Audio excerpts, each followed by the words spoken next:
aula passada eu fiz um apanhado geral sobre algumas orientações, uso de calculadora, formas de arredondamento, procedimento, melhor dizendo, de arredondamento, que conceitos levar em consideração na hora de fazer arredondamentos, e algo que eu vou falar bastante ao longo das próximas aulas, que é a forma de resolução de problemas.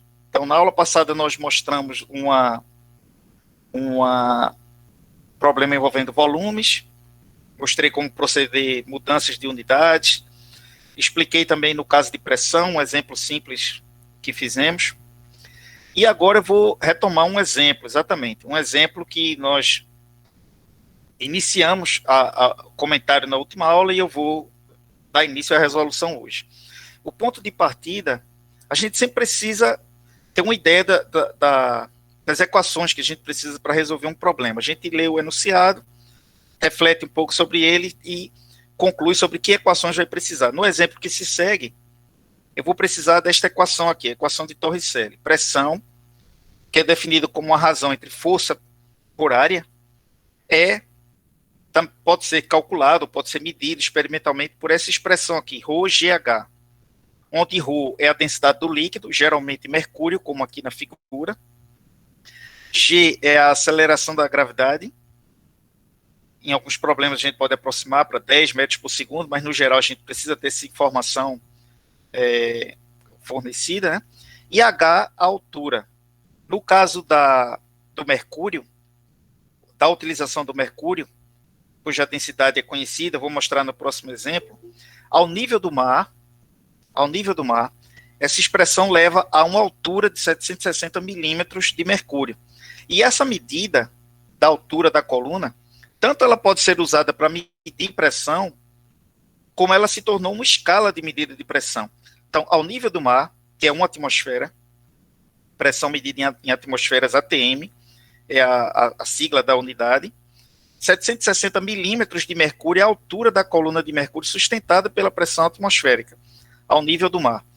Então, essa altura deu origem a uma nova unidade de medida, que é o Thor, em homenagem a Torricelli, que construiu essa montagem aqui. Então, 760 Thor é uma nova medida de pressão e ela corresponde a 760 milímetros da coluna de mercúrio sustentada pela pressão atmosférica. Eu vou mostrar no próximo exemplo como essa expressão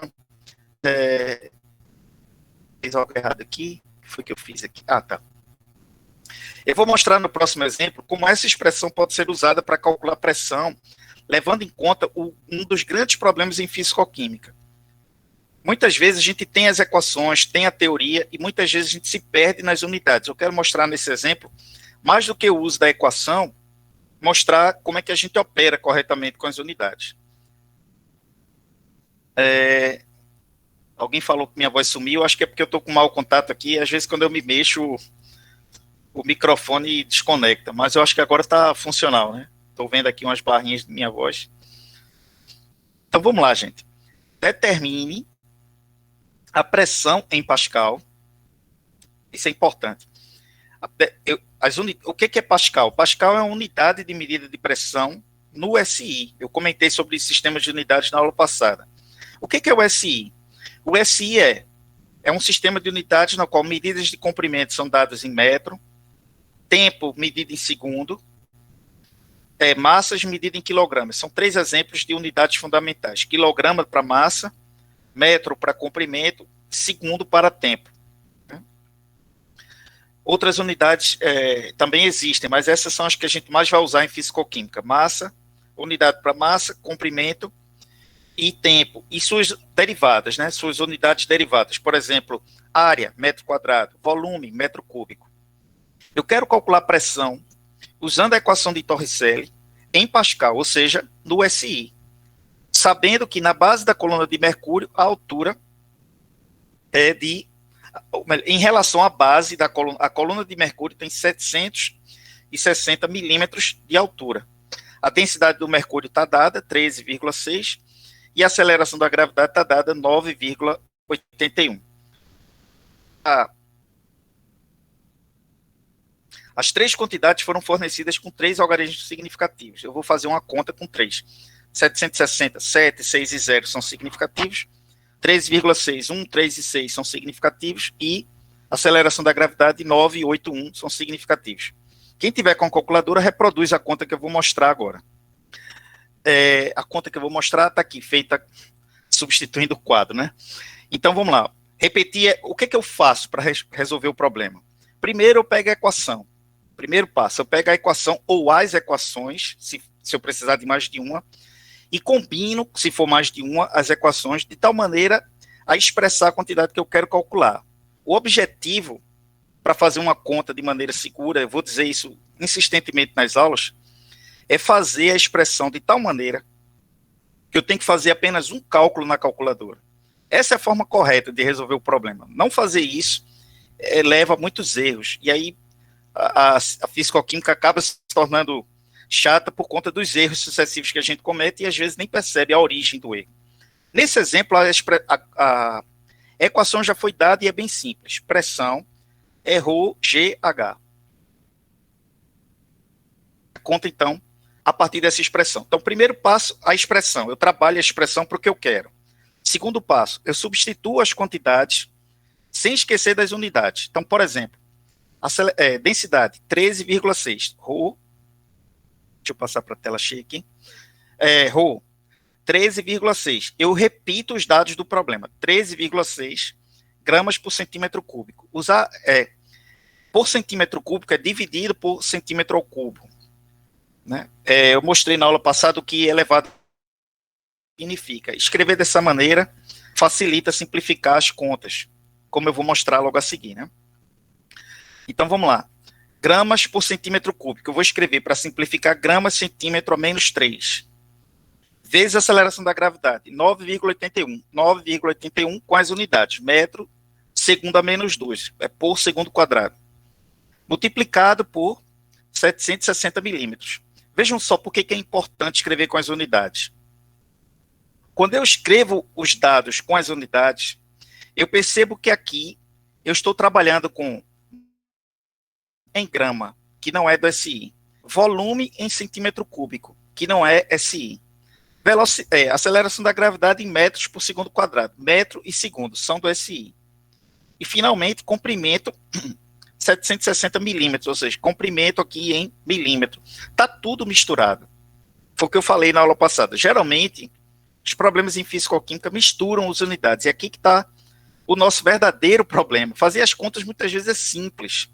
Mas eu preciso perceber que eu tenho que transformar os dados de alguma maneira.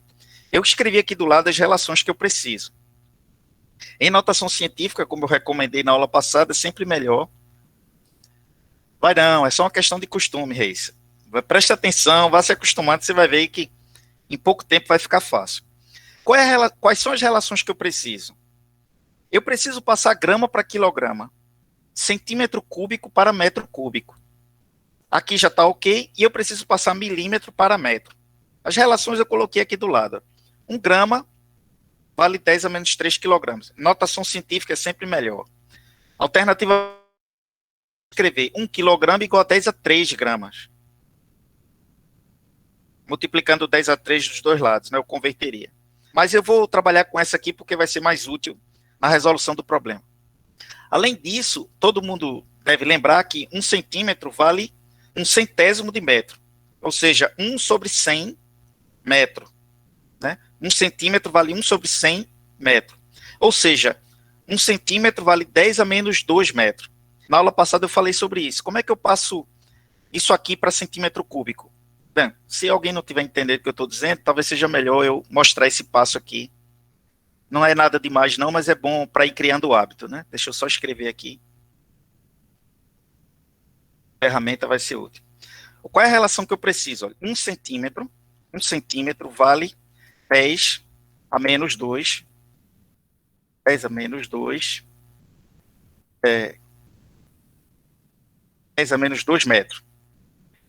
Bem, como é que eu passo isso aqui para volume? Para passar para volume, eu tenho que elevar isso aqui ao cubo. Eu fiz isso na aula passada, mas acho que não tem problema. Insisto que ninguém precisa fazer isto que eu estou fazendo toda vez, mas é importante entender de onde a conta foi feita. Bem, 1 centímetro vale 10 a menos 2 metros. Para passar os dois lados para volume, eu elevei os dois lados ao cubo. Isso aqui vai dar 1 centímetro ao cubo. 1 centímetro ao cubo vai dar 1 centímetro cúbico. E 10 a menos 2 metros ao cubo vai dar 10 a menos 2 vezes 3. Na aula passada eu mostrei como fazer essa conta. Deixa eu só escrever aqui para ficar melhor. Isso aqui vai dar 1 centímetro ao cubo. 1 ao cubo dá 1 mesmo. Centímetro ao cubo vai dar centímetro cúbico. E, finalmente, do lado de cá eu vou ter 10 a menos 2 ao cubo, que é 10 a menos 2 vezes 10 a menos 2 vezes 10 a menos 2, ou 10 a menos 2 vezes 3, vai dar 10 a menos 6, vou copiar aqui para ganhar tempo. E, finalmente, metro ao cubo. Bem, eu fiz o passo a passo, ninguém vai precisar fazer isso toda vez, mas precisa entender de onde a conta veio. Então, 1 centímetro vale 10 a menos 6 metros cúbicos. Se eu multiplicar os dois lados dessa última expressão por 10 a 6, fica fácil entender o que isso aqui significa. Né? Se eu multiplicar por 10 a 6 do lado de cá, aqui vai dar 10 a 6, 10 elevado a 6. O que é 10 elevado a 6? É 1 milhão. 10 elevado a 6 centímetros cúbicos. E do lado direito dessa equação, 10 a 6 multiplicado por 10 a menos 6 dá 1 metro cúbico. O que é que eu estou mostrando com isso? Que 1 metro cúbico tem 1 milhão de centímetros cúbicos. Na aula passada eu mostrei que 1 centímetro cúbico vale 1 mililitro. Então 1 metro cúbico tem 1.000 litros. E cada litro tem 1.000 mililitros. Isso dá 1 milhão de mililitros. Olha aqui, ó. A nossa conta faz sentido. Né? Eu acabei de mostrar como a conta é feita. Vamos voltar aqui para a resolução. Bem, eu fiz isso tudo para explicar isso aqui, ó. Metro cúbico vale 10 a menos 6 metro cúbico. Aqui foi erro de digitação, vocês vão me perdoar. Aqui é 10 a 3, M a 3, né? M ao cubo. Eu digitei o 6 aqui e acabei copiando, colando aqui e deu um erro. Mas na próxima conta isso vai estar corrigido. E, finalmente, 1 milímetro vale a milésima parte do metro. Portanto, 10 a menos 3 metro. Bem, eu estou fazendo aqui passo a passo para vocês entenderem. Vamos fazer a conta agora, tudo junto, né? Eu repito o que foi dado, 13,6, e introduzo as conversões. Grama está no numerador, centímetro cúbico está no denominador. E agora eu vou introduzir as conversões. Ó. 1 grama vale 10 a menos 3 quilograma, centímetro cúbico vale 10 a menos 6 metro cúbico. Isso aqui eu repito, e aqui eu substituo milímetro por 10 a menos 3 metros. O que isso vai me dar? Simplificando tudo agora, eu posso simplificar, ó. Eu coloquei aqui do lado só o primeiro passo, porque o resto já está dado, né? Eu posso simplificar antes de fazer a conta na calculadora. Perdão. Eu posso simplificar isso aqui, ó. 10 a menos 3 dividido por 10 a menos 6. Simplificando isso aqui, lembrando que 10 a menos 6 pode ser entendido como 10 a menos 3 vezes 10 a menos 3. Então, escrever em notação científica facilita a simplificação. 10 a menos 3 corta com 10 a menos 3 aqui, sobra um 10 a menos 3 no denominador, que eu escrevo como 10 a 3 aqui, ó. Porque 10 a menos 3 no denominador é o inverso disso, né? Vai para o numerador. Como 10 a 3. Com um pouco de prática, a gente faz isso até de cabeça, gente, mas tem que fazer. O resto eu repito, né? 9,81 metro por segundo por segundo quadrado, vezes isso aqui. Pois bem, essa conta feita na calculadora, lembrando que aqui vai ter um 10 a 3, ó, multiplicado por isto, 10 a menos 3, faça uma conta aí quem tiver com a calculadora, vai dar isso aqui, ó, em notação científica. Simplificando, quilograma não simplifica com ninguém, na verdade, metro cúbico com metro aqui, ó, e metro aqui, vai dar metro quadrado, dividido por metro cúbico, vai dar metro a menos 1. E, finalmente, segundo a menos 2, que não simplifica com ninguém, isso aqui é a unidade do que a gente acabou de calcular. Agora vem um segredinho que eu vou contar para vocês. É possível provar, com base na definição que eu dei na aula passada, Pascal é a unidade fundamental de pressão no SI. Nós acabamos de provar aqui que se está tudo no SI, isso aqui é equivalente a Pascal. Existem outras formas de provar, né? Mas para os objetivos desse curso, eu vou admitir que isso é suficiente para provar que isto aqui é equivalente a Pascal. Por que eu estou dizendo isso? Porque eu substituí todas as quantidades no mesmo sistema de unidades. Está tudo no SI, está tudo com quilograma, metro e segundo. Simplificando as unidades, deu isto aqui. Lembrando que a simplificação das unidades, a calculadora não vai fazer. Vocês têm que saber fazer isso aqui. E isso aqui a calculadora faz. Alguém fez essa conta? E concorda com isso aqui? Quem estiver com a calculadora vai fazer a seguinte conta. 13... Oi? Você... Maica, né? Maica, você fez essa conta de uma única vez, não foi? 13,6 ESP 3, aí vezes 9,81, vezes de novo, 760, o zero é importante aqui, ESP menos 3. É possível simplificar também, esse menos 3 simplifica com esse, mas eu prefiro que você faça a conta assim para aprender a usar a calculadora numa única operação. Então, 13,6 ESP 3, 9,81, 760 ESP menos 3. Igual. Aí a calculadora dá 1,01. Eu não sei quantas casas decimais sua calculadora deu, mas como você vê que aqui tem 3, aqui 3 e aqui 3, você sabe que a sua conta só precisa ter 3 algarismos significativos. Quem sabe isso é você, né? 1,01. Bem, respondendo a pergunta que me foi feita na aula passada, para quanto eu tenho que arredondar? Eu não sei. Esse problema deu com 2 casas decimais em notação científica. Mas eu só sei disso porque eu fiz a conta e prestei atenção nos detalhes. Aqui tem 3, aqui tem 3 e aqui tem 3. Logo,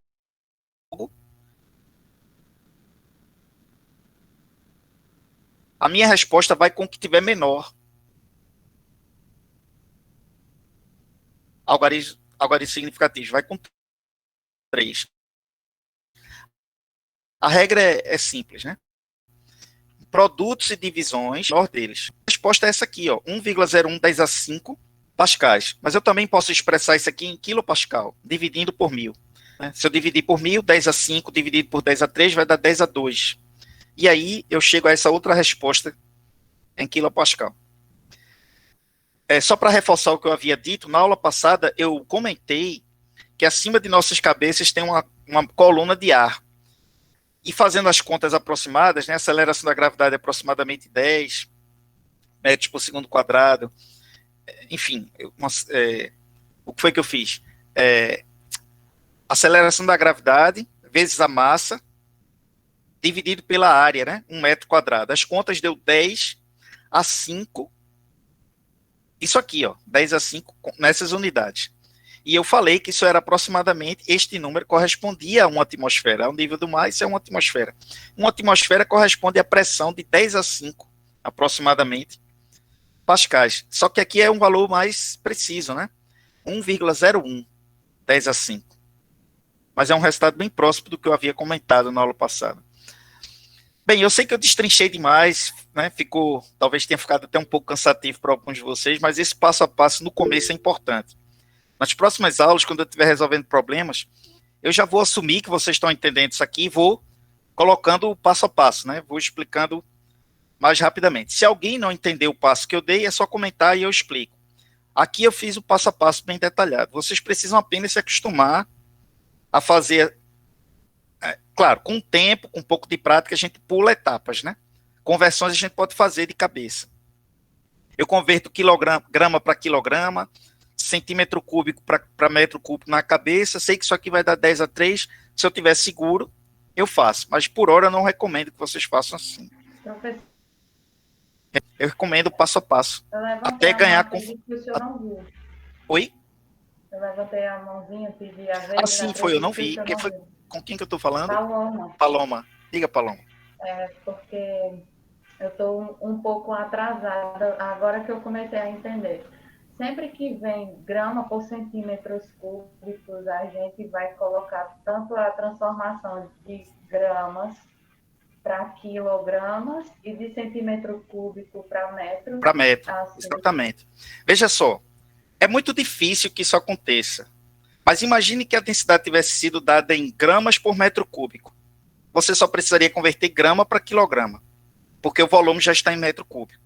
Outro exemplo que é muito incomum, a densidade ser dada em quilograma por centímetro cúbico. É muito incomum, mas só para responder sua pergunta. Se a densidade estivesse em quilograma por centímetro cúbico, você só precisaria converter o volume de centímetro para metro. O importante é que tudo fique no mesmo sistema de unidades. Qual é o sistema que estamos trabalhando? Massa em quilograma, comprimentos em metro, tempos em segundos, certo? Energias e pressões eu vou falar ao longo do curso. Por exemplo, pressão em Pascal. Energia eu vou falar sobre ela no futuro, quando a gente entrar em termodinâmica. Existe uma unidade no SI para energia. Se vocês sempre trabalharem no SI, contanto que vocês tenham o cuidado de sempre converter para o SI, nunca vão errar. Mas como é que eu converto para o SI? É esse passo a passo aqui que eu preciso aprender para poder com segurança. Aí se o problema pedir a pressão ou qualquer outra quantidade em outra unidade, por exemplo, digamos que a pressão tivesse sido pedida em atmosfera. Eu calculo em Pascal e pego uma relação de conversão, que na aula passada eu inclusive apresentei, aí eu converto de Pascal para atmosfera, de Pascal para Torricelli, o que quiser, o que for pedido. E conversão eu mostrei como... Na aula passada... Você está trabalhando com conversão. Como? Então, nessa primeira parte, nesse primeiro conteúdo que o senhor está passando, tipo, hoje, sempre vai estar trabalhando com conversão. Isso. Por quê? Porque eu estou dizendo... Veja, eu não estou gastando, eu estou investindo tempo em explicar essas coisas, porque isso é fundamental para todo o resto do curso. Se vocês se acostumarem a fazer isso desde agora, quando pegarem lista de exercícios para trabalhar, lá na frente, quando a gente vai estudando leis da termodinâmica, gases e assim por diante, tudo isso já vai ser tão natural, porque isso a gente se acostuma rápido, contanto que a gente treine, né? Quando for fazer exercício, insiste, faz assim. Ah, mas eu não gosto de escrever as unidades. Escreva. Mas eu sei que isso aqui está em grama por centímetro. A gente esquece. Na hora de fazer a conta, esquece que está mudando, misturando unidades. Entendeu? Então, esse é um hábito que vocês precisam criar. Eu não posso ir além disso, eu só posso dar o conselho, né? Estou aconselhando. Faça assim, faça assim, faça assim. Esse passo a passo é importante. Até que um dia vocês se sintam tão seguros que consigam até pular algumas etapas. Eu consigo sair daqui para cá direto, ó. Né? Com um pouco de prática, a gente consegue dar alguns pequenos passos, evitando certas passagens, porque dá para fazer muita coisa de cabeça. Mas, como eu estou insistindo, né, evitem fazer esses pulos por enquanto. Se acostumem a fazer o problema desse jeito que eu estou mostrando. Pega os dados do problema, pega as equações que eu preciso para resolver, escreve a equação para o que eu quero calcular e só então substitui os valores com as unidades. Eu vou fazer isso tantas vezes que eu espero que vocês se acostumem e com o tempo façam isso até sem precisar estar pensando muito, porque a gente quando aprende uma coisa nova, depois de um tempo, a gente faz até sem pensar. E é por isso que eu estou insistindo, porque se vocês não fazem assim, provavelmente estão fazendo do jeito que eu insisto, é o jeito errado. Por que eu digo isso? Porque a gente, como professor, muitas vezes percebe que o aluno até parece compreender o conceito, mas não está sabendo fazer a conta. Aí perde uma questão de graça. Ele entende o problema, mas não soube calcular. Né, a densidade de um sistema de unidades com altura em outro, enfim. Os problemas são muitos, né? Para evitar esses problemas, eu prefiro investir o tempo nas primeiras aulas para falar disso. Vamos agora para um probleminha um pouquinho mais interessante, mas ainda usando esses conceitos que eu mencionei. Eu mostrei no problema anterior e no final da aula passada um instrumento para a medida de pressão, chamado barômetro. Existe uma variante do barômetro que é usado para medir variações de pressão, ou diferencial de pressão, algumas vezes chamado assim. O que um barômetro faz? No laboratório, na prática do laboratório, a gente geralmente precisa dos dois. Eu tenho um instrumento que mede pressão absoluta O barômetro mede pressão absoluta. Então, eu pego o meu barômetro, ainda hoje se utiliza muito barômetros de mercúrio, embora existam outros, né? Outras montagens, mas é muito comum ainda.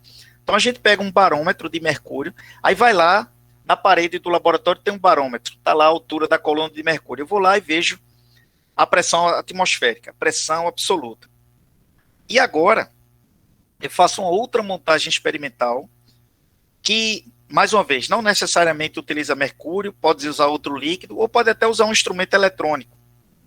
Mas aqui eu estou explicando um conceito, né, em linhas gerais. E o conceito é o seguinte: o manômetro é um instrumento que mede a diferença de pressão entre, por exemplo, um gás que está dentro de um balão e a pressão atmosférica externa. O tipo de utilização do manômetro é idêntico ao do barômetro, em termos conceituais, mas a equação que eu vou precisar é um pouquinho diferente. Eu coloquei aqui embaixo para vocês verem como a conta é feita. E há dois cenários, né? Há dois cenários. Imagine o seguinte: imagine que a pressão do gás, para que vocês compreendam o que eu vou explicar logo a seguir, imagine o seguinte: imagine que a pressão do gás é igual à pressão atmosférica externa. E entre o gás e a pressão atmosférica externa, existe uma coluna de líquido. Né? Ou seja, o gás está confinado dentro do balão por um líquido, que pode ser mercúrio, por exemplo, um líquido que impede a saída do gás. Se o gás estiver na mesma pressão da atmosfera, o que é que vai acontecer? O gás vai empurrar a coluna de líquido neste ponto, tanto quanto a pressão externa vai empurrar a coluna de líquido neste ponto. E a altura do líquido vai ser igual dos dois lados. Então, a igualdade no manômetro, a igualdade das colunas de líquido, indicaria igualdade de pressão entre gás e a atmosfera. Na figura que aqui está, existe uma diferença de pressão. E vocês devem perceber que a coluna de líquido está empurrada deste lado, ou seja, a coluna de líquido foi empurrada para baixo no lado esquerdo, do lado que está conectado ao gás, e, consequentemente, o líquido subiu do lado direito. Qual é a conclusão que eu posso chegar? O gás está a uma pressão ligeiramente maior do que a pressão atmosférica externa, por isso ele empurra a coluna de líquido. Mas observem que a coluna para em algum momento. Ela não sobe indefinidamente. Ela parou em algum ponto. Em que momento ela vai parar? Observem que existe uma diferença de altura, aqui identificada por H. Ó. Essa diferença de altura faz com que essa coluna aqui, ó, do lado direito, do lado que está aberto para a atmosfera, exerça uma pressão adicional contra o gás. É assim. Lembre-se do princípio que eu comentei na aula passada, o princípio de Pascal. A pressão no interior do líquido, entre vasos comunicantes, é sempre a mesma altura. Então, por exemplo, a pressão neste ponto aqui, ó, que eu estou apontando com o mouse está aparecendo ali, né? A pressão aqui neste ponto é igual à pressão neste ponto.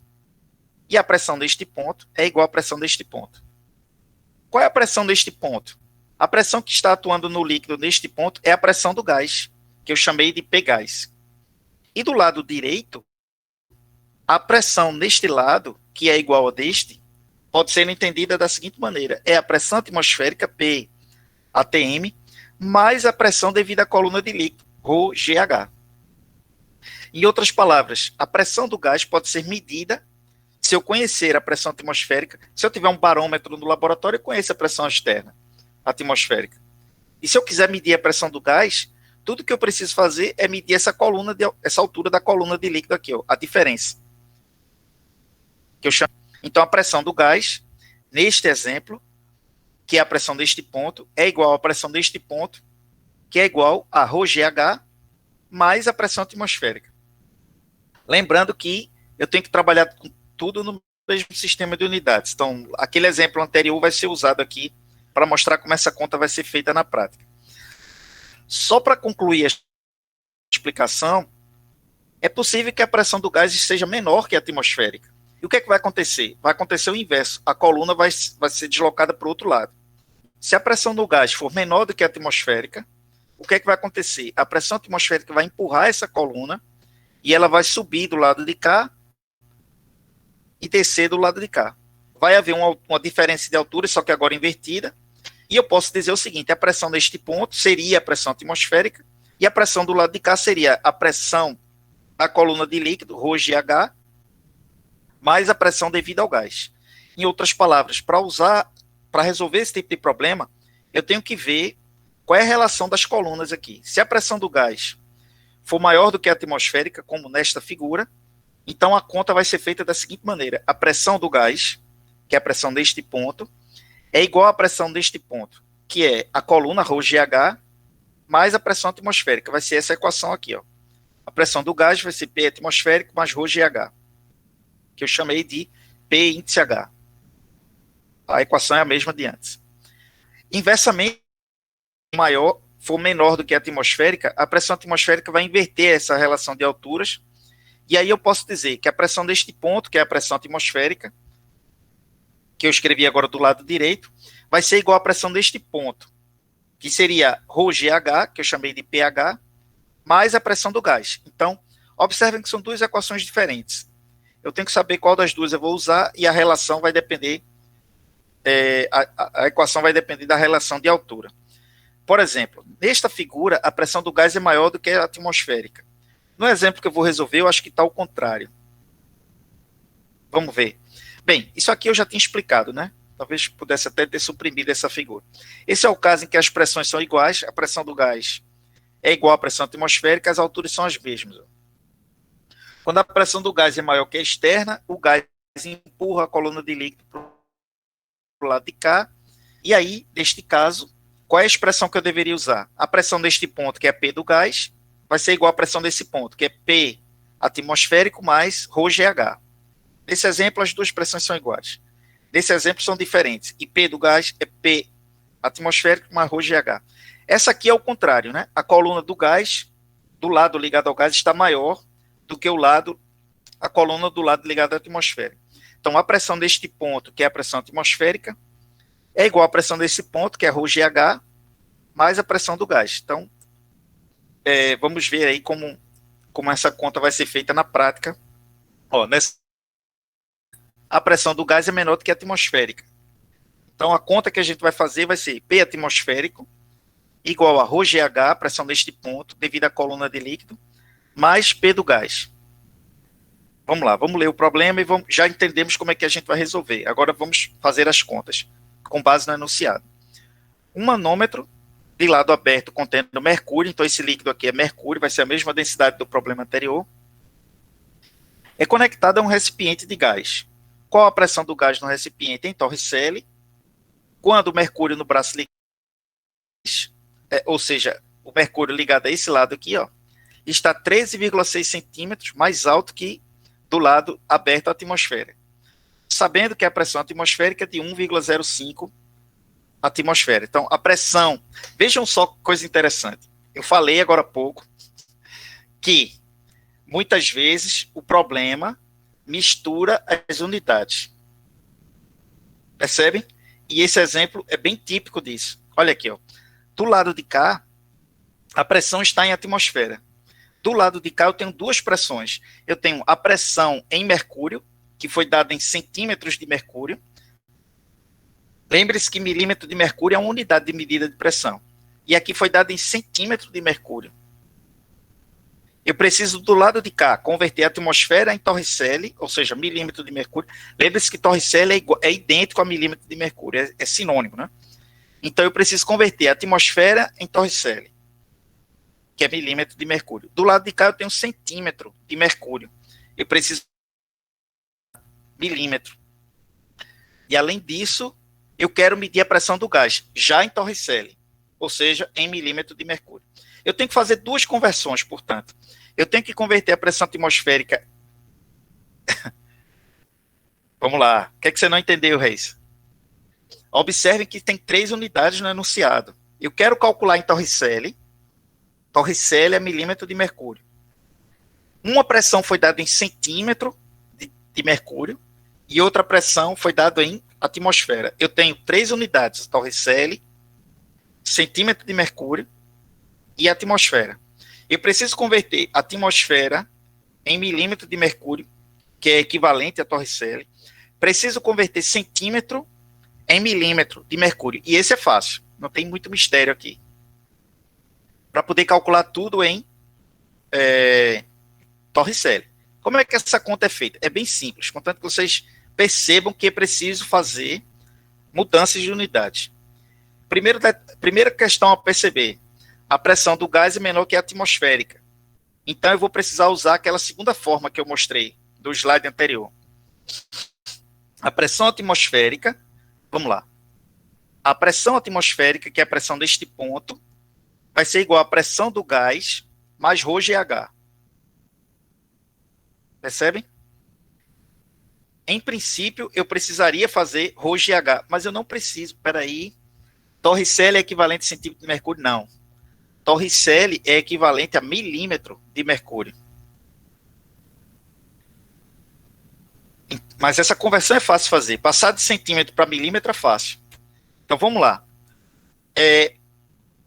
A pressão atmosférica, que é a pressão do lado direito, é igual à pressão do gás mais P índice H do lado esquerdo. Observem que eu não vou, neste exemplo, usar aquela relação que eu chamei de ρGH.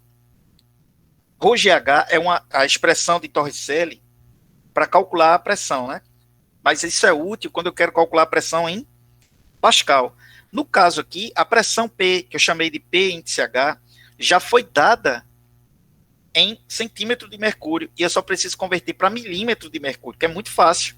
Mas antes de fazer essa conta, vamos escrever a expressão que eu preciso. Ó, P atmosférico é P do gás mais pH. O problema, P índice H. O problema é pedir para calcular P índice H. Então eu vou isolar P índice H, é o primeiro passo. Eu vou simplificar a expressão para o que eu quero. Passando P do gás para o lado esquerdo. Calma lá, não. Pressão atmosférica não é 760, não. A pressão atmosférica é 1,05. Eu vou ter que converter. Eu vou explicar como a conversão vai ser feita. Então, vamos lá. pH, que é a pressão do gás, é o pH aqui. Perdão. A pressão do gás é isso aqui. pH, P índice H é a pressão devido à coluna de mercúrio. Eu vou passar esse P índice H para o lado esquerdo, fazendo P atmosférico menos P índice H, que é isso aqui, ó. Sobrou o P do gás. Então, essa expressão aqui... Não, eu vou explicar isso. Eu vou chegar lá. Vou chegar lá. A pressão do gás vai ser P atmosférico menos P índice H. Agora sim, eu vou usar essa última equação para resolver o problema. Repetir aqui, ó. P do gás é P atmosférico menos pH. Agora eu vou substituir os valores. Quem é P atmosférico? Foi dado aqui como 105 atm. Atmosfera. Então, eu vou escrever 105 e vou incluir as unidades. Só que agora eu quero fazer essa conta numa única operação. Então, eu vou incluir aqui o fator de conversão. Esse fator de conversão tem que ter a atmosfera no denominador, que vai cancelar com essa atmosfera aqui, e Torricelli no numerador, que vai sobrar quando eu fizer a conta. Qual é a relação, portanto? Na aula passada eu mostrei que uma atmosfera é equivalente a 760 Torricelli, ou 760 milímetros de mercúrio. Então, eu coloquei aqui esse fator de conversão. Quem foi que comentou isso aqui? Ó? Isso aqui é o fator de conversão que eu vou usar para fazer essa conta numa única operação na calculadora. Vamos com calma que vocês vão entender. Aí, uma vez que entendam, quando eu era mais jovem, o orelhão era de ficha, né? E a gente dizia, quando a ficha cair, o problema está resolvido. Quando a ficha cair, vocês vão ver como é simples. E a partir daí, tudo fica fácil. Então, vamos lá. Eu estou fazendo a conta a partir dessa expressão. E para fazer a conta, a fome e o sono, né? Eu estou trabalhando desde manhã cedo. Estou aqui, não vejo a hora de encostar a cabeça no travesseiro. Isso atrapalha, mas a gente aguenta. Sono com fome é complicado. Mas vamos lá, gente. Vamos lá. Passo a passo aqui. Ó. Essa é a expressão que eu preciso para resolver o problema. E para resolver o problema, eu tenho que substituir os valores, sem esquecer as unidades. Foi o que eu fiz aqui. Quando eu faço isso, eu percebo que aqui está em atmosfera e o restante foi dado em outra unidade. Para passar tudo para o mesmo sistema de unidades, eu incluí já na minha conta o fator de conversão. Qual é o fator de conversão que eu preciso? De atmosfera para Torricelli. Ou o contrário, tanto faz. De atmosfera para Torricelli é isso aqui, ó. 760 Torricellis dividido por 1 atmosfera, porque um é equivalente ao outro. E a atmosfera cancela com a atmosfera agora.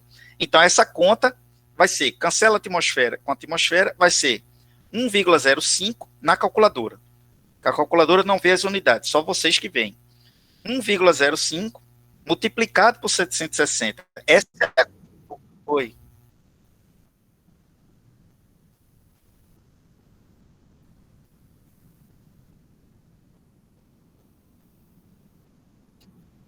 Exatamente, exatamente. Aqui eu já fiz direto, porque é bem simples a conversão. Ó, essa última conta era que eu era isso que eu ia explicar agora. Era isso que eu ia explicar agora. Essa conta aqui é o passo a passo para converter a atmosfera para Torricelli. E esse último, tá faltando o último, menos pH, PNTH. O PNTH é 13,6 centímetro de mercúrio. Eu tenho que passar para milímetro de mercúrio. Milímetro de mercúrio é equivalente a Torricelli. Ora, 13,6 centímetros são 136 milímetros de mercúrio, que é Torricelli. Eu já escrevi direto. Aqui não tem mistério, por isso que eu já escrevi direto.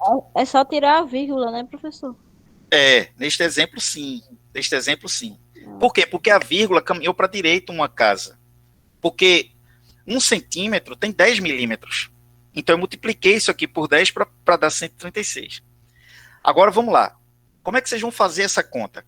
Essa conta na calculadora só tem números. Vai ser 1,05 vezes 760. O 1 não precisa entrar na conta, né? Porque 1 dividido por 1 não vai afetar o resultado. 1,05 vezes 760 menos 136. Né?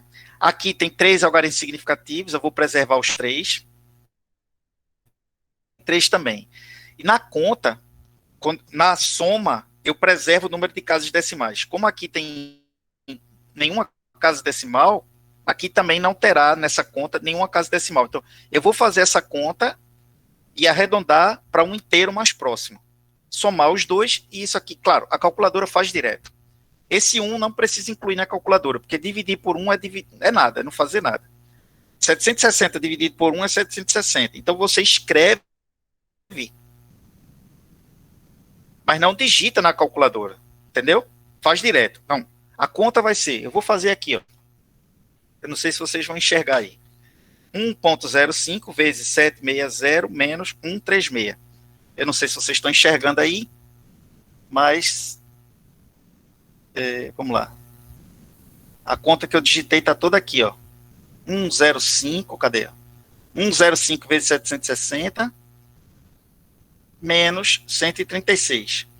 O que é que a calculadora vai dar? A operação foi feita de uma única vez, ó. Cadê? Aí a calculadora deu 662,0000.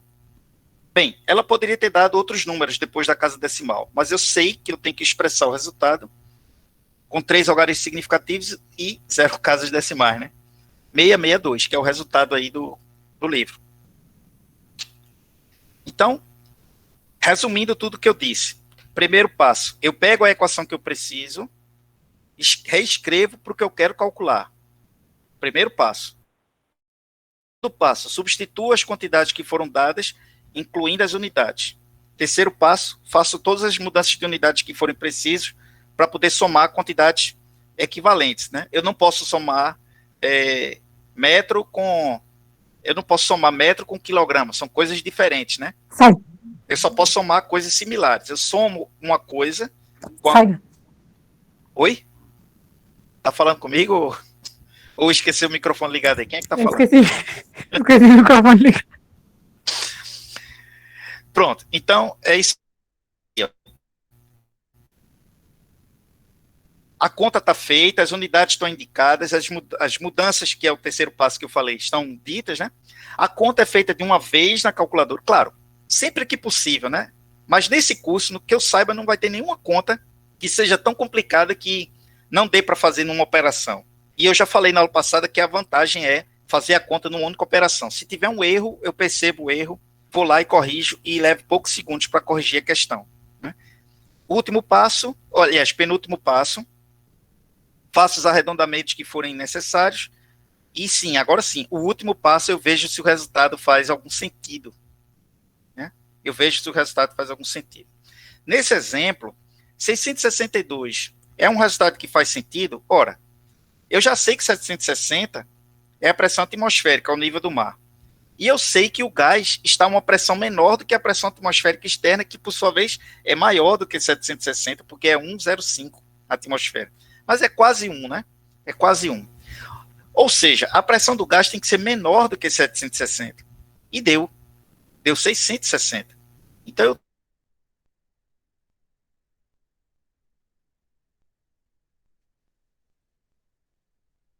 esses primeiros exemplos que eu gosto de explicar passo a passo para todo mundo entender, né? Mas com o tempo a gente vai conseguindo operar aí mais rápido.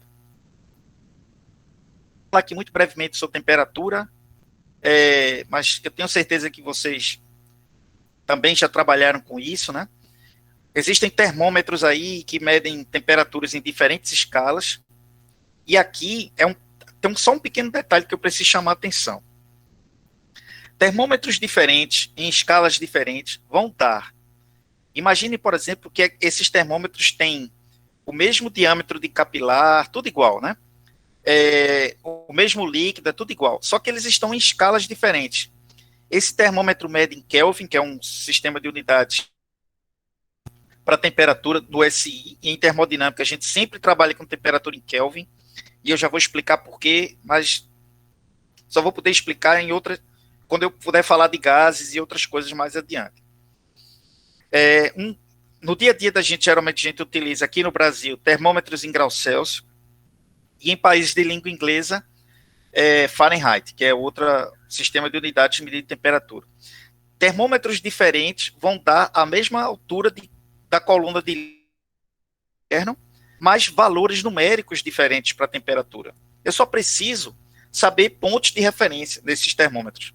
Por exemplo, 0 grau Celsius é equivalente na escala Kelvin a 273, enquanto que 100 graus Celsius equivale a 373. Observem que a variação daqui para cá é de 100 graus na escala Celsius. E na escala Kelvin, 273 para 373 é de 100 também. Por construção, a escala Kelvin foi construída de modo que a variação, prestem atenção nisso, a variação de uma unidade na escala Celsius corresponde à variação da escala Kelvin. Então, quando eu saio de 0 para 1 grau Celsius, eu saí de 273 para 274 Kelvin. A variação foi igual, em unidades diferentes. Mas o valor numérico da temperatura de partida, 0, 273, são diferentes. Assim como 1 e 274 são diferentes. Daqui para cá tem 100 de variação. Daqui para cá tem 100 de variação. Na Fahrenheit é diferente. Ó. Existe uma variação aqui de 180 graus de diferença entre esse ponto e esse. Na escala Fahrenheit, de 32 Fahrenheit, que é equivalente a 0 grau Celsius. E a temperatura de referência aqui em cima, 200, variação de 180 graus na escala Fahrenheit, enquanto que na Celsius de 0 a 100. Bem, eu não vou entrar em detalhes nisso, porque a gente não trabalha com essa escala de unidade de temperatura. Vou apenas chamar a atenção para o fato de que na escala Celsius, essa variação seria equivalente de 0 para 100, 273 para 373, ou seja, quando eu vario um numa escala, vario um na outra, simplifica muito as contas para nós. A relação de temperatura entre Celsius e Kelvin é essa aqui, ó. Só um detalhe que eu queria chamar a atenção. Nos livros, geralmente temperatura na escala Celsius é chamada de θ, para não confundir com T maiúsculo, que é a temperatura na escala Kelvin. É assim, em física e em química, a gente convenciona certas letras para certas coisas, né? P para pressão, F para força, M para massa, né? T para tempo, T minúsculo para tempo, T maiúsculo para temperatura. mas somente se a temperatura estiver em Kelvin. Se estiver em outra escala, a gente chama de θ. E por que isso é importante? Bem, eu só vou poder explicar por que isso é importante quando a gente estiver estudando gases e termodinâmica. Mas por hora, confie em mim. E o segredo está aqui, ó. A relação entre Kelvin e grau Celsius não é um fator de multiplicação, como foi em pressão, né?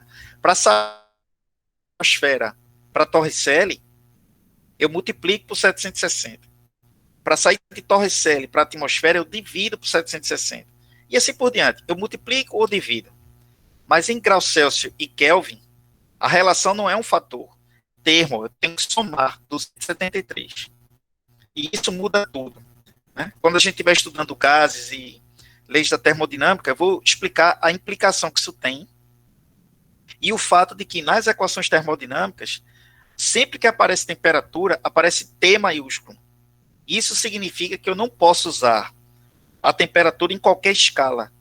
Eu tenho que obrigatoriamente trabalhar em Kelvin. Enquanto que as outras quantidades eu posso trabalhar em princípio, na escala que eu quiser, contanto que eu saiba o que eu estou fazendo. Mas normalmente a gente passa tudo para o SI, para ficar mais tranquilo e não ter erro na conta, né? Mas se eu tiver seguro, eu posso trabalhar com volume em mililitro, massa em grama, enfim. Dependendo do problema, eu posso optar por fazer, contanto que eu saiba o que eu estou fazendo e saiba como expressar o resultado no final, né? Mas nesse curso, dada a dificuldade que um ou outro aí tem, eu até recomendo, trabalhem sempre no SI. Aprendam a fazer conversões desde logo, desde já, e passem a trabalhar sempre no SI. E quanto à temperatura, trabalhem sempre em Kelvin. Fazendo isso, vocês nunca vão errar. Aqui um exemplo bem simples, vou fazer aqui no slide mesmo.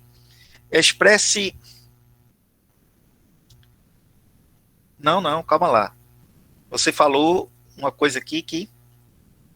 Quem foi? O Ellen. O barômetro mede... Não, o barômetro mede pressão. O barômetro mede pressão. O barômetro é um instrumento que tem uma ponta aberta para a atmosfera e uma ponta fechada, dentro do qual, que é um vidro, né? Deixa eu mostrar aqui. Ele tem uma ponta aberta para a relação de pressão com a atmosfera, uma ponta fechada, e dentro dele um líquido, que vai descer até uma altura que vai equilibrar com a pressão externa. Esse instrumento ele não está medindo temperatura, ele está medindo pressão. É uma coincidência aí do destino que geralmente os termômetros de líquidos muitas vezes operam com mercúrio também, mas observe fechado aqui e é fechado aqui. O princípio aqui é outro. O princípio é quando o mercúrio está sob calor, um aumento de temperatura, o líquido se expande, o mercúrio líquido se expande e se expande mais do que o próprio vidro. De tal modo que a gente vê o mercúrio está dentro de um capilar do mercúrio, do termômetro, e quando o mercúrio se expande, ele sobe, ele se expande dentro do vidro, né, do termômetro, e preenche o capilar e a coluna vai subindo. Mas não é a pressão que está fazendo isso acontecer. É a temperatura, porque o líquido se expande com a variação de temperatura. E no caso se expande mais do que o vidro. O vidro também se expande, mas não tanto quanto o mercúrio. E aí a gente consegue ver. Mas é muito comum líquidos diferentes, né? No laboratório, muitas vezes ainda se utiliza termômetros de líquidos. E muitas vezes é termômetro de álcool, que é um líquido vermelho, como nessa figura aqui. Né? Nessa figura, a figura está representando um termômetro de álcool. É álcool com um pigmento, para dar essa cor vermelha. Aí o álcool se expande quando é aquecido, e por conta do fato que ele está com pigmento, a gente vê a cor, né, vermelha dele, e vê o aumento da coluna ou a diminuição, no caso de resfriamento. O ponto importante aqui, como eu estou falando de conversão de unidades, é como eu procedo mudanças de unidades de temperatura. No exemplo aqui, 37 graus. Eu quero passar para Kelvin. É simples. A temperatura em Kelvin, T por Kelvin, é temperatura em Kelvin, é a temperatura em graus Celsius, né, por grau Celsius, eu vou botar aqui só as unidades, só o valor numérico, somado com 273. Então, 37 mais 273 dá 310. 310 o quê? Temperatura em Kelvin. É essa conta aqui que Tem que fazer. É bem simples, é só uma soma. E aí terminamos esse tipo de conversão. Bem, antes de eu ir para o último tópico, né? Antes que eu esqueça, na verdade, eu vou dar início aqui à chamada. Deixa eu só preparar aqui o chat para vocês registrarem a presença de vocês. Estou preparando aqui um arquivo para poder salvar isso. Então, vamos lá. Vocês escrevem aí, presente, e eu vou registrar. Hoje é dia 17.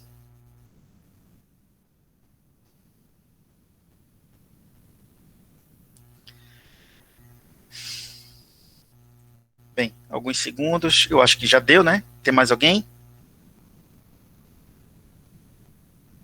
Estou já finalizando aqui.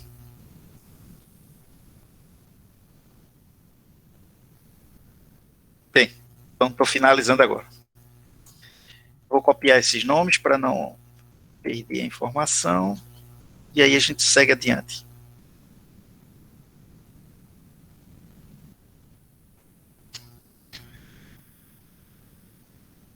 Essa colher de chá, viu, Rafael? Vou pegar mais um nome aqui.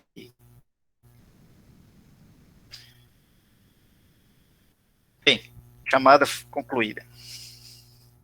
Ok, pessoal, vamos em frente. Não, mas eu tenho tolerância. Se alguém... Olha aí, quem foi que escreveu mais? Quem mais escreveu? Rafaela. Para não dormir também. Deixa eu copiar esses últimos aqui. Depois eu organizo. Bem, pessoal, então vamos continuar. Eu não...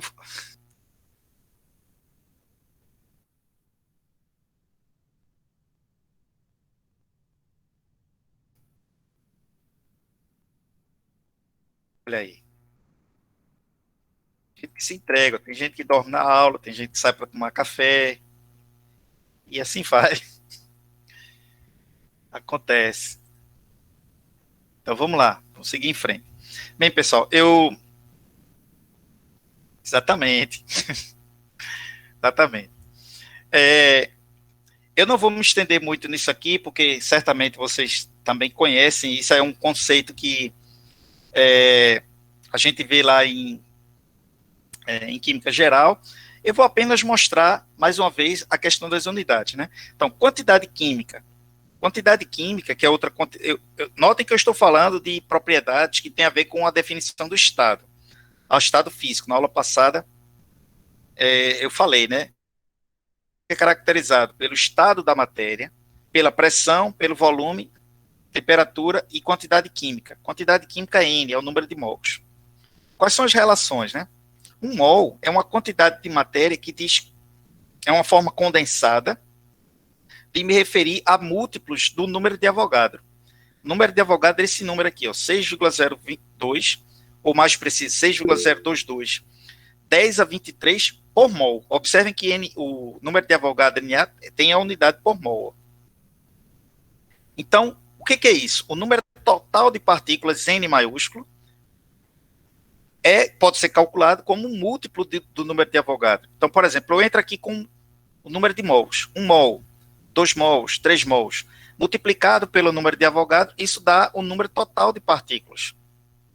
Então, se eu disser que eu tenho 1 mol de partículas, 1 mol vezes 6,02 10 a 23 por mol, vai dar 6,02 10 a 23 partículas. Mas essa quantidade não é usada apenas para calcular o número de partículas. É usada também para calcular a massa total no sistema. Se eu souber a massa molar, o que é a massa molar? É a massa por mol de substância. Multiplicado aquela substância dá a massa total. E aí, essa conta, mais uma vez, vou fazer no próprio slide. É bem simples. O único detalhe que eu quero chamar a atenção, mais uma vez, são as unidades. Por quê? Porque essa quantidade Na, o número de Avogadro, possui unidade, assim como a massa molar possui unidade. Então, vamos lá. Calcule a quantidade química correspondente a 8,8 10 a 22 átomos de carbono. Ou seja, calcule a quantidade N de partículas, uma vez que o N maiúsculo foi dado. Bem, se eu quero calcular esse N aqui, ó, o que é que eu vou fazer? Vou passar NA para cá dividindo, e esse N, para fazer uma conta só, vai ser o número que foi fornecido dividido por NA. Foi o que eu fiz aqui, ó. Eu tive o cuidado de colocar, a menos dos erros de digitação, né? Átomos é átomos, átomos de carbono dividido por número de Avogadro, por mol. Bem, a conta é feita na calculadora, 8,8 ESP22, dividido por 6,022 ESP23. Bem, essa minha conta, respondendo mais uma vez a pergunta que me foi feita na aula passada. Professor, para quantas casas decimais eu devo arredondar? A resposta honesta é, eu não sei. O problema é que vai me dizer. Neste exemplo, os dados foram fornecidos com 2 algarismos significativos. Isso aqui é só ordem de grandeza, não conta, né? Então, 8,8 são 2. 6,022, 10 a 23, tem 4. O resultado da divisão vai preservar o menor, portanto, 2. Então, eu fiz essa conta, quer dizer, isso é o do livro, né? Essa conta feita na calculadora, vocês podem fazer para conferir 8,8 ESP22 dividido por 6,022 ESP23 vai dar 0,15 mais alguma coisa. A calculadora vai dar. Só que eu só preciso de 2, então eu arredondei para 2. Algarismos significativos, que deu 2 casas decimais, né? Se isso aqui tivesse dado 1,506 alguma coisa, eu ia botar 1,5. Mas como deu 0,15 alguma coisa, eu arredondei para 0,15. Então, no primeiro exemplo que eu falei, 1,50 alguma coisa, 2 algarismos significativos, 1 casa decimal. Nesse exemplo, 2 algarismos significativos, 2 casas decimais. Eu só sei disso porque eu fiz a conta e arredondei para 2. Quais são as unidades? Isso aqui vai dar o quê? Ó? Mol. Já teve a chamada? Já teve. Vou dar essa colher de chá para quem chegou. Cadê? É a última colher de chá aí. Quem foi que chegou depois? Pronto, olha aí. Foi Gabi, né? Gabi. Ó, Gabi. Copiando aqui seu nome para estar na presença. Gabi Nunes. Está aqui, Gabi Nunes. Pronto. Quem foi que fez a conta e disse que deu quanto aí? Deu, olha aí, ó. Na calculadora, Max fez a conta, deu 0,1461. Precisa escrever isso tudo, Max? Não.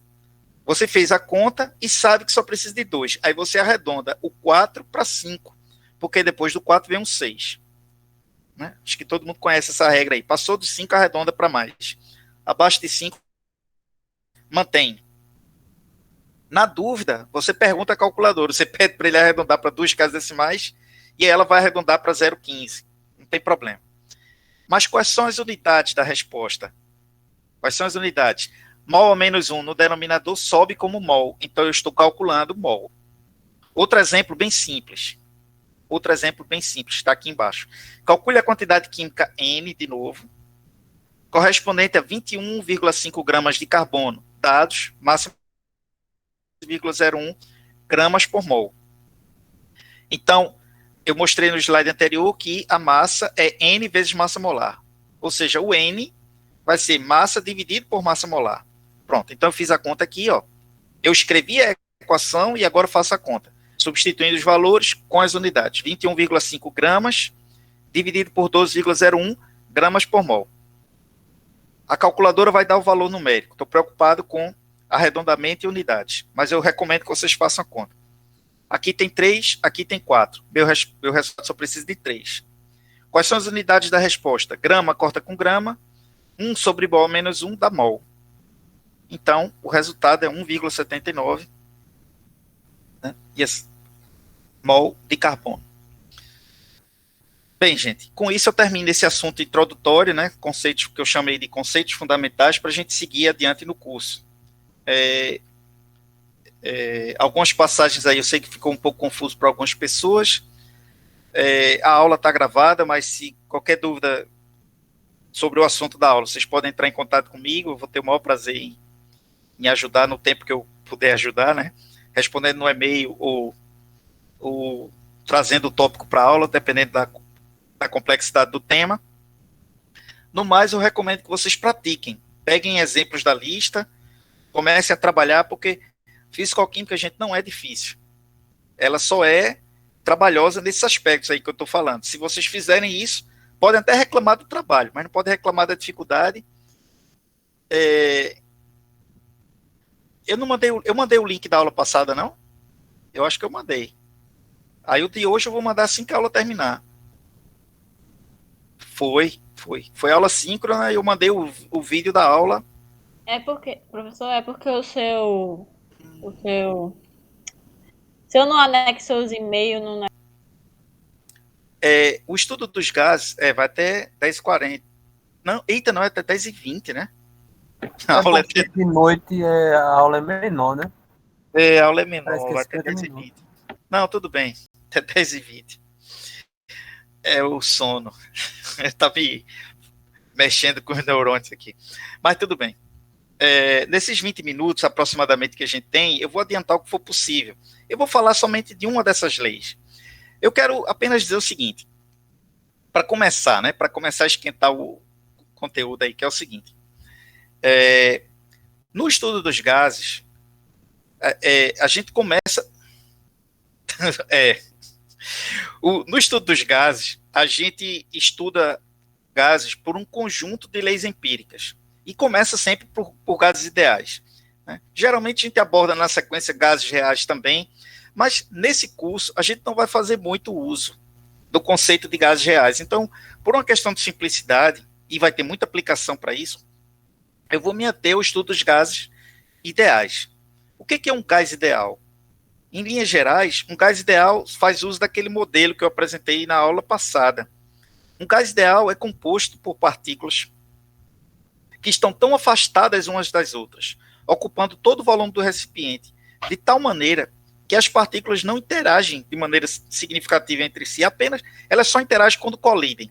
Mas fora a colisão, e aí elas, quando uma bate na outra, elas desviam o movimento, fora a colisão, entre si e com as paredes, essas partículas não interagem com nada. E, como consequência, há um conjunto de propriedades que o gás tem que não está presente nem no líquido, nem no sólido. Em especial, os gases ideais, eles seguem um conjunto de leis chamadas leis empíricas. Uma lei empírica é uma lei que é fruto apenas da observação experimental. A pessoa observa, vê que o comportamento é aquele e faz um enunciado. E esse enunciado, muitas vezes, é escrito na forma de uma equação. Por exemplo, no caso dos gases, e eu estou mostrando aqui do ponto de vista da observação histórica, né? Na ordem histórica em que essas leis foram vistas. A primeira dessas leis é a chamada Lei de Boyle. A Lei de Boyle é uma relação entre a pressão e o volume de um gás. É muito importante chamar a atenção para a questão histórica, por quê? Porque na época de Boyle, temperatura era um conceito que ainda só existia de um ponto de vista qualitativo. Não existia uma escala de temperatura para medir na época de Boyle. E isso era parte do problema que Boyle enfrentou para perceber essa lei. Tudo que ele precisava observar, ou melhor, tudo que ele precisou fazer, quer dizer, tudo não, eu estou simplificando demais ao dizer isso, mas parte do que ele precisou fazer foi garantir que o sistema estava numa situação, o gás no caso, estava num sistema, numa situação, melhor dizendo, em que ele nem era aquecido nem resfriado. Então a ideia era a seguinte, na época de Boyle, ele só podia dizer se a amostra estava quente ou fria, né? E esperar que ela não estivesse nem aquecendo nem resfriando, porque não existia um termômetro, não existia um instrumento de medida de temperatura. Existia um instrumento de medida de pressão e existia um instrumento de medida de volume. E o que é que ele observou?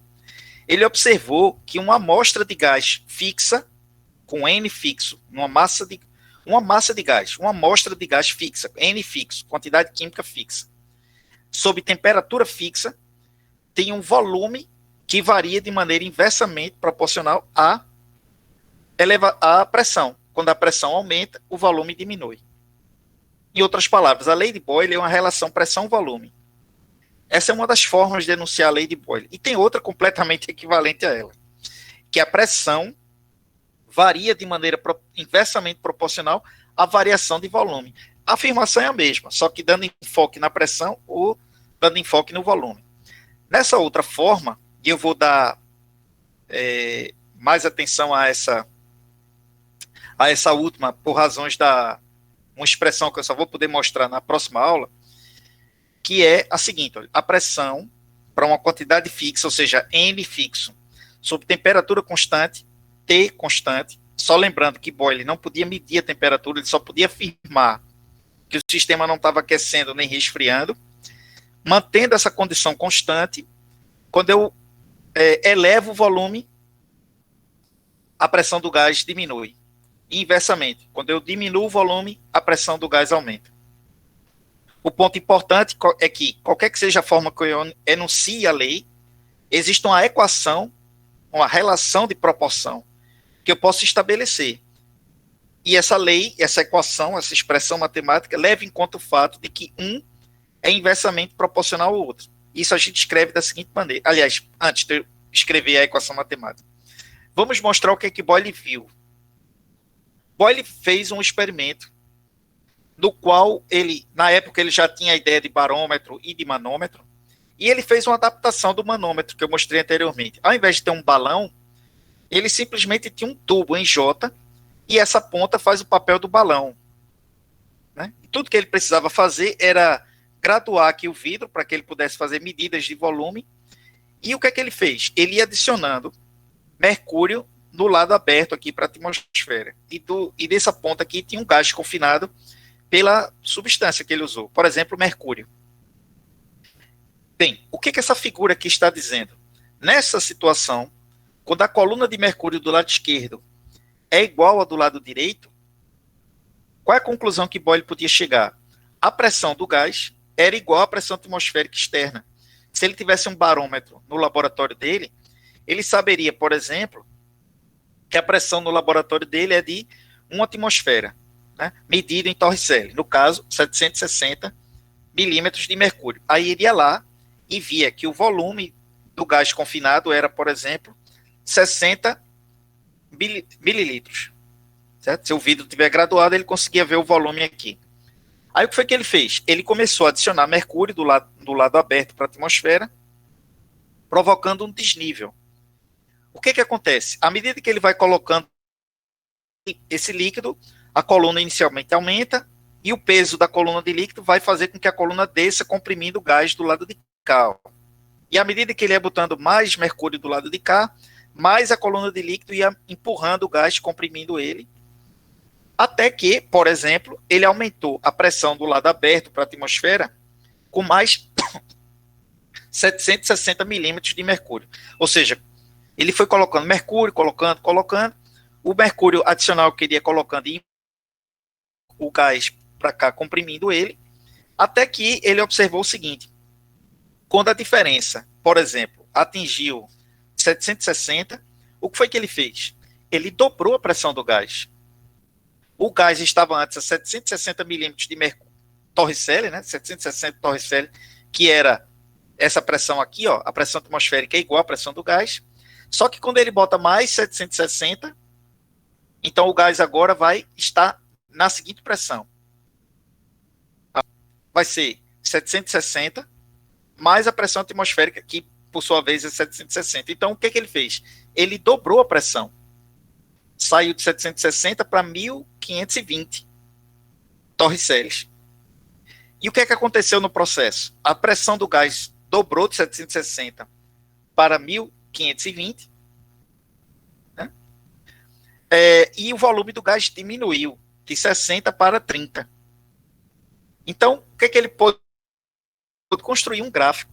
Ele pôde pegar essas informações para diferentes pressões, diferentes volumes do gás, e ele jogou isso num gráfico.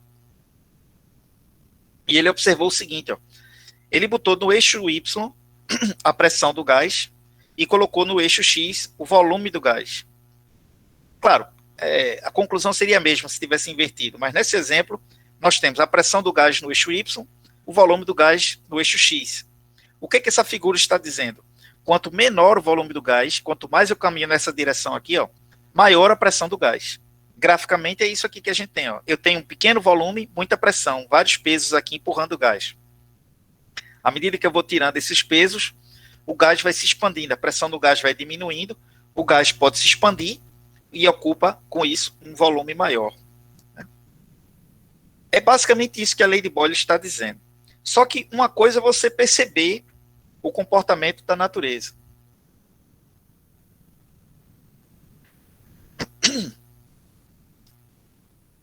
Nós estudamos algo relacionado ao vácuo. Veja, o que é o vácuo? O vácuo é a ausência de matéria num ambiente. Né? O vácuo é uma situação, na verdade, idealizada. Né? É uma situação no qual eu tenho muito pouca matéria no recipiente, na forma gasosa, e aí a pressão no recipiente vai caindo a valores muito próximos de zero. Então, essencialmente é isso. A gente está estudando gases por hora, né? E um gás que ocupa todo o recipiente exerce pressão e ocupa um certo volume. O que seria o vácuo? O vácuo seria pressão nula. Né? É o recipiente não conter matéria. E aí a pressão vai a zero.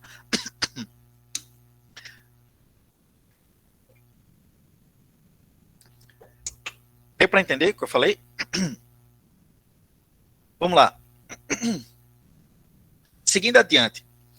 Uma coisa é você perceber um fato experimental. Você coloca o gás sob diferentes pressões e observa que ele ocupa diferentes volumes.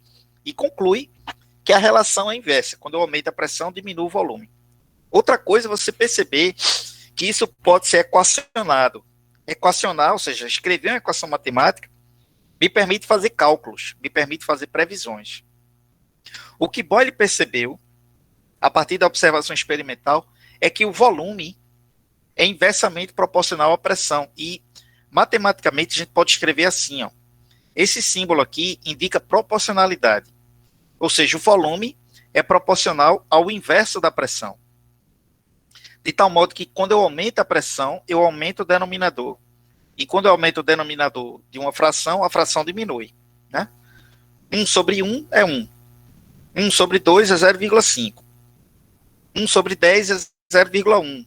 1 sobre 100 é 0,01. Ou seja, quanto mais eu aumento o denominador, mais eu diminuo a fração, o resultado da fração.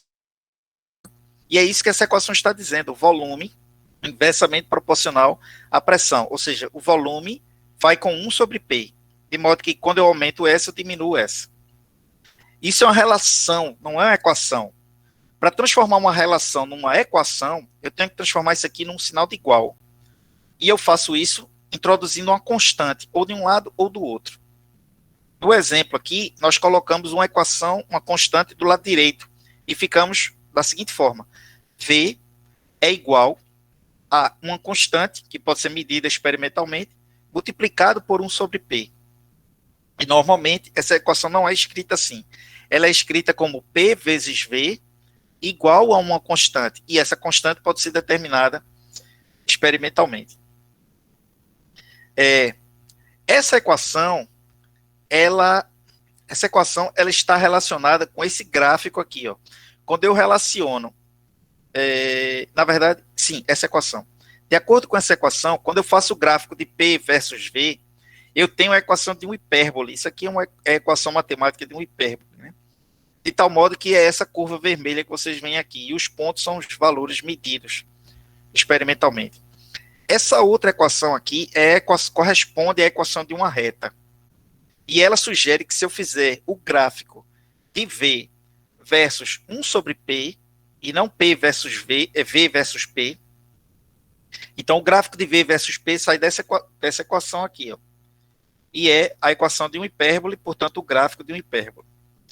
Já essa equação, ela está dizendo que se eu fizer o gráfico de V versus 1 sobre P, e não V versus P, eu devo ter uma reta, que é mais fácil de se verificar experimentalmente. É mais fácil ver os pontos caírem numa reta do que cair no hipérbole.